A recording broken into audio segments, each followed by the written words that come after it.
دیوبند علم دین کا ایک آفتاب ہے، اللہ کے نبی کا، اللہ کے نبی کا حسین انتخاب ہے، اللہ کے نبی کا حسین انتخاب ہے۔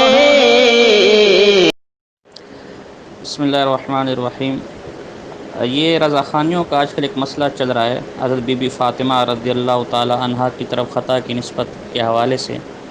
اسی سلسلے میں رضا خانیوں کے اشرف آصف جلالی صاحب کی ایک ویڈیو کلپ کسی نے واٹس ایپ کے ذریعے بھیجی، جس پہ اپنے وہ صفائی دیتے ہوئے کہتے ہیں کہ مولانا احمد رضا خان صاحب نے ترجمہ کیا ایک حدیث کا، اور اس میں آدم علیہ السلام کی طرف خطا کی نسبت کی۔ یہ موصوف اپنے دفاع میں کہہ رہے ہیں، تو موصوف نے اپنے آپ کو تو کفر سے شاید پتہ نہیں بچایا کہ نہیں بچایا، لیکن احمد رضا خان بریلی کو کفر کے گاڑ ضرور اتار دیا ہے۔ وہ اس طرح کہ انہوں نے تسلیم کیا ہے کہ ایک جلیل القدر نبی آدم علیہ السلام کی طرف خطا کی نسبت کی ہے مولانا احمد رضا خان بریلوی نے۔ اب ذرا آئیے، یہ میرے پاس فتاوی شارح بخاری ہے، اس کی جلد نمبر 1 ہے اور صفحہ نمبر 638 639 ہے۔ اس میں ایک سائل نے سوال کیا کہ اشرف علی صاحب نے جو سورہ فتح کا ترجمہ کیا ہے کہ بے شک ہم نے آپ کو کھلم کھلا فتح دی تاکہ اللہ تعالیٰ آپ کی سب اگلی اور پچھلی خطائیں معاف کر دیں، اس کے جواب میں کہتے ہیں شریف القمجدی صاحب کے تھانوی صاحب کے ترجمے سے ہر شخص کو یہی سمجھ میں آئے گا کہ حضور اقدس صلی اللہ علیہ وسلم سے خطا صادر ہوئی جسے اللہ تعالیٰ نے معاف فرما دیا، کیونکہ اگر خطا صادر نہ ہوتی تو پھر معاف فرمانے کا کیا مطلب ہوتا۔ اور یہ بھی صحیح ہے کہ حضرات انبیاء کرام خصوصاً سید الانبیاء صلی اللہ علیہ وسلم قبل نبوت اور بعد نبوت ہر گناہ سے معصوم تھے۔ تھانوی صاحب کے ترجمے سے اس عقیدے پر ضرور ضرب پڑتی ہے، گویا خطا کی نسبت کسی نبی کی طرف کر دینے سے عصمت انبیاء کا جو بنیادی عقیدہ ہے اس پر ضرب پڑتی ہے، اور یہ بریلیوں کے نزدیک کفر ہے۔ لہذا اس فتوے سے احمد رضا خان صاحب یہ ترجمہ کر کے خود کافر ہو گئے۔ اور خطا کا معنی عرف میں، یہ بریلی بڑا عرف کرتے ہیں کہ یہ گستاخی کے لیے، کفر کے لیے عرف ہونا چاہیے، عرف میں وہ کفر اور گستاخی ہونا چاہیے۔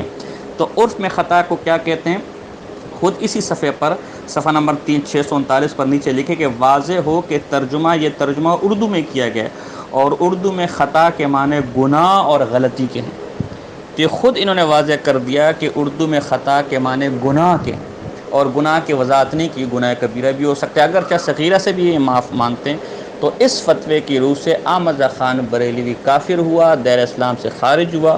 اور کسی اگر ڈاکٹر اشرف آصف جلالی میں غیرت ہے تو اپنا تو وہ پتہ نہیں مسلمان ہے یا نہیں، ہم اس حوالے میں فی الحال پڑھنا نہیں چاہتے، لیکن کم سے کم کچھ غیرت کرے اور اپنے یہ جو شارح بخاری اور فقیہ اعظم اور فقیہ الہند کے فتوے سے جو احمد رضا خان کافر ہو گیا اسے کم سے کم مسلمان ثابت کر دے۔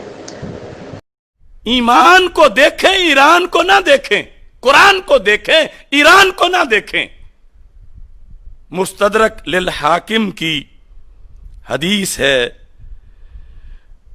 لفظ یہ ہیں کہ ہمارے آقا صلی اللہ علیہ وسلم فرماتے ہیں لما اقترف آدم الخطیئۃ، لما اقترف آدم الخطیئۃ، لما اقترف آدم الخطیئۃ۔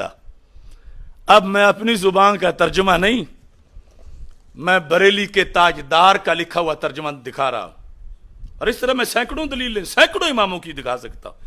اور مقصد یہ نہیں کہ سیدہ پاک کی شان گھٹ ثابت کی جائے، مقصد یہ ہے کہ جو اہل سنت میں چھپا ہوا رفض آ رہا ہے اس کا رستہ روکا جائے۔ اعلانیہ تو یہ ہے نا کہ جو بونگے یہ کہہ رہے ہیں کہ سیدہ معصومہ ہم مانیں گے، ہم نہیں غیر معصومہ مانتے، تو یہ اعلانیہ رفض ہے۔ اور جو کہہ کے کالے مفتی، وہ ایک مخصوص ایکٹر ہے روتے روتے جو کہہ رہا تھا، کہہ کے غیر معصومہ، مگر بیان وہ کرے جو شیعوں کا مذہب ہے۔ تو ترجمہ کیا کیا اعلی حضرت فاضل بریلوی رحمہ اللہ تعالی نے، کہتے ہیں یعنی آدم علیہ السلام نے خطا کا ارتکاب کیا۔ سارے کان کھولیں اور جن کا جتنا ادب ہے ان کے سامنے میں ہاتھ باندھے درخواست پیش کر رہا ہوں۔ مجھے وہ جاہل کہیں 1000 بار، مگر سرکار کی حدیث تو مانے۔ میں جو بولنے والا ہوں، میں سید نہیں، میں پیر نہیں، میں عالم بھی پورا نہیں، لیکن حدیث سرکار کی ہے، اور اگر یہ ترجمہ آل حضرت کا نہیں تو کوئی اور کر کے دکھائے، کیا کرے گا؟ خطیہ کا ترجمہ کیا کرے گا؟ اور یہ بھی میں کہہ رہا ہوں، یہاں امکان خطا نہیں، وقوع خطا ہے۔